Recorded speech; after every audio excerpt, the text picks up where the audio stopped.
తీసుకెళ్ళి ఇప్పుడు మాధవన్ అని క్లోజ్ ఫ్రెండ్ నాకు, ఆయన సోనియా గాంధీ ప్రైవేట్ సెక్రటరీ ఉన్నాడు, ఇటీవల చనిపోయాడు పాపం.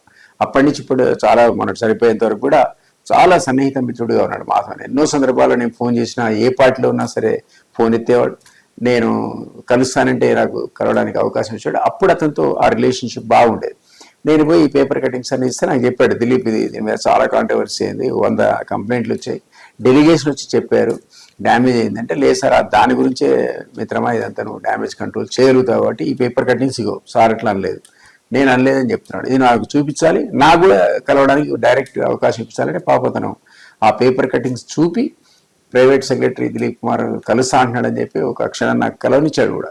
ఆమెకి నేను ఆ పేపర్ సెట్, ఇంకో సెట్ ఆఫ్ పేపర్స్ తీసుకెళ్ళి ఇచ్చాను. అప్పుడు కొంతగా అది ఆమె సాటిస్ఫై అయినట్టుగా అనిపించింది. అట్లా కేసీఆర్ అనేది ఒక్కోసారి ఏ విధంగా మారుతాడు, మళ్ళీ ఎట్లా ఫంక్ అవుతాడు, దాని రికవరీ కోసం ఏ విధమైన యాక్షన్ తీసుకుంటాడో సరదాగా మీతో షేర్ చేసుకుందాం అనుకున్నాను.